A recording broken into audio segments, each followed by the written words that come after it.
Hi everyone, and welcome to Jane Talks Real.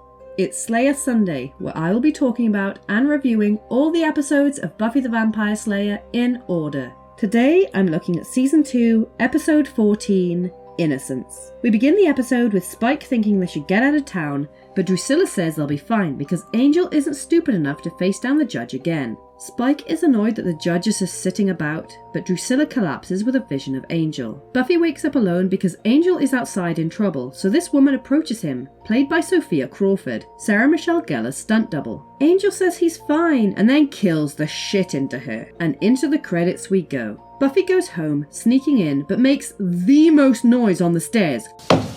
Morning! Joyce says there's something different about her, but shrugs it off. Xander gets to the library after spending the night staking out the bus depot. But a 400-pound wino offered to wash my hair.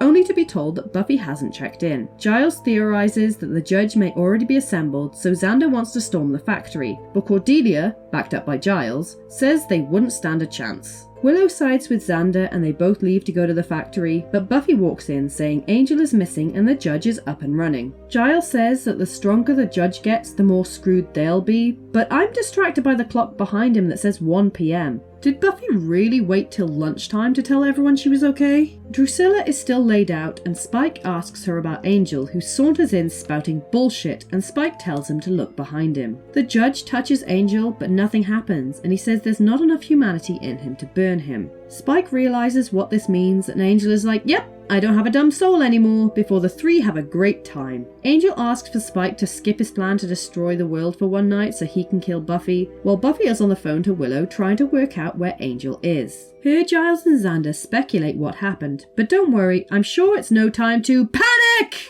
Xander goes to the stacks to apologise to Cordelia for their argument over Buffy, and they make out, only for Willow to see and run off upset. Xander goes after her and she explodes at him for betraying her, and she brings up a very good point. It just means that you'd rather be with someone you hate than be with me. Buffy goes back to Angel's where he's just casually wandering about, and he's very cold towards her and mocks her for her attempt at sex. But what is that caught in the camera lens? Sorry, Buffy's upset and tells him she loves him, and he kind of just walks out of there. Oh no, dodgy accent guy is back, and what do I know him from? Is it CSI? It's usually a CSI. No, it's not. He was the subway ghost in, Ghost. Jenny says she tried her best to keep Angel from Buffy, but her uncle says it's too late, he's already had one moment of true happiness, and now she'll have to kill him. Xander catches back up to Willow, who tells him that she's 100% not okay with his relationship with Cordelia and she's pissed at him, but the current situation supersedes that for the time being. They pool their information, which is all the same, no weapon forged can kill him, and last time it took an army. Willow asks where they could get an army, and Xander has a brainwave, right before the lights go out and Angel pops up behind them. He says he has something to show them, sends Xander away to get the others, and lures Willow closer. Xander has sudden doubts and Jenny tells Willow to get away from Angel, but too late because he grabs her. He says he has a message for Buffy, but then she pops up and says to give it to her himself. Well, it's not really the kind of message you tell. It sort of involves finding the bodies of all your friends. Buffy tries the real you is inside of their tact, while Xander chooses action and shoves a cross in his face, so Angel pieces out. They reconvene in the library and Buffy is absolutely crushed. Willow questions Jenny how she knew Angel had turned, and Giles wants to know how it happened. Buffy says she doesn't know and runs away upset, and Cordelia sums up what we know so far. This is great. There's an unkillable demon in town. Angel's joined his team. The Slayer's a basket case. I'd say we've hit bottom. Xander says he doesn't know what to do about Angel, but he's got a plan for the judge, which will involve Cordelia's help and Oz's van. Spike questions why Angel didn't kill Buffy, but Drusilla knows that he wants to torture her first, like he did to her. He then yells at Spike for being incapacitated and says he knows what he's doing. Buffy goes home, looks at the necklace Angel gave her, and takes off her ring before sobbing loudly into her pillow. We get some faded close-ups of Buffy and Angel's sexy times before a sunlight-bathed Angel points Buffy in Jenny's direction. Buffy goes marching into school and chokeslams Jenny into her desk in front of her whole class, demanding answers. Jenny admits that she was sent to Sunnydale to keep Angel away from Buffy, and I put it to you that she did a colossally shitty job. She says she didn't know what would happen, but she does confirm that Buffy set it off.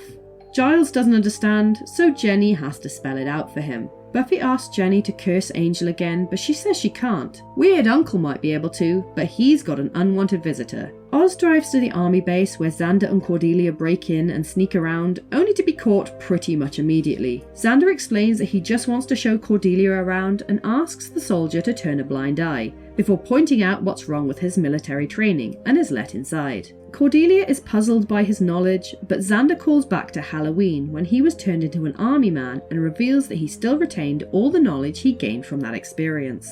Handy! Back in the van, Willow dorkily comes onto Oz, and while he says he often thinks about kissing her, he doesn't want to right now because she's only trying to even the score with Xander. It's okay. I can wait. See, Oz is the absolute best. Jenny, Giles and Buffy get to Weird Uncle's place only to find him dead, and a message scrawled on the wall. Buffy resigns herself to her fate. I know what I have to do. What? Kill him. The judge says he's ready and heads out with Drusilla and Angel, much to Spike's annoyance, and the boys present Buffy with what they stole from the army. Jenny offers to help, but Buffy tells her to get out, and Giles turns his back on her. They all go to the factory only to find it empty, and Oz suggests the crowded mall, which is surprisingly bumping for this time of night. The judge and his crew walk in and oh, this is going to be a bloodbath, isn't it? We have one guy burned immediately and no one seems to react, but Angel still orders his men to block the exits. A whole bunch of people are lined up to be roasted, but the judge is hit with an arrow and stops, which makes my job easier. Buffy is looking badass with a crossbow, and the judge is like, haha little girl, no weapon forged can stop me. And Buffy is like, oh yeah? And pulls out a damn rocket launcher. Yes, queen! Everyone runs, with Angel and Drusilla diving out of the way as she fires, and that was awesome. Buffy orders the gang to collect the pieces. Arm! While she goes after Angel, who's fleeing the building. They get into a fight which looks pretty cool under the sprinkler system, and she goes to stake him, only to hesitate, but she does kick him in the dick. And hold up, is that a poster for the Magic Sword Quest for Camelot? I freaking love that movie! Giles drives Buffy home and she asks him if he's disappointed with her. He says no, and even though things are going to be hard, he's going to support her no matter what. And damn it, Giles, I'm with Buffy on this one. Joyce and Buffy watch a movie together and celebrate her birthday with a little cupcake and a hug. As I said in the previous episode, surprise was the setup and innocence was the payoff. A lot happens here, and I'm not really talking about the action, because the judge showed up and got killed pretty quickly, and I'll talk about that in a little while. But so much happened amongst the characters. Angel obviously lost his soul, which will be a major plot point for the remainder of the season. But I'd like to draw your attention back to this, which Xander said in Season 1. Angel's a vampire. You're a Slayer. I think it's obvious what you have to do. And this episode is all about Buffy coming to terms with that being true. Her realization that she is the Slayer above everything else occurs here, which is mirrored by Giles being her watcher above everything else, which is why he turns his back on Jenny after she betrays Buffy, despite loving her because the bond between Watcher and Slayer supersedes everything. Speaking of betrayal, we get a shift in the group dynamics here after Willow finds out about Xander and Cordelia, and we get the beginnings of a love shape involving the three of them and Oz, which will develop as the show goes on. Oz is still on the periphery of the group, but he's starting to break through just ahead of his main episode, which we'll look at next week. We're already seeing the upset within Camp Vampire, with Spike still injured and left out while Angel and Drusilla reconnect, which will come to a head at the end of the season. The show on the whole is an allegory for the struggles of growing up, and I think this episode is probably the most obvious example of that so far. Going back to the story, I love how the events of Halloween, which was just a silly, goofy, fun episode, came back to help in this episode, and it's nice to see Xander take charge of the situation instead of just being comic relief. I feel once again that Brian Thompson was booted from the show too early, and the judge could have been an amazing big bad, rather reminiscent of Adam in Season 4. But sadly we're stuck with Twatface Angel, Loony Drusilla, and not yet fun Spike. Because of that crossbow bolt, we only have 3 deaths to add to our list, all humans. This nice lady who was unceremoniously killed by Angel, Uncle Sesame Street who was also killed by Angel, and this mall patron who was in the wrong place at the wrong time and got burned. For those wondering, I'm not counting the judge because we've already established that he can't be killed.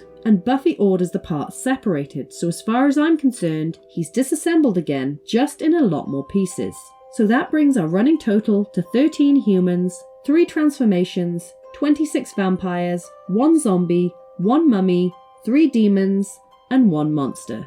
So there you have it. That was Innocence. Let me know your thoughts in the comments below, or come say hi on social media.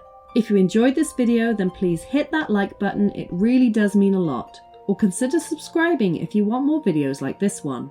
Thank you so much for watching.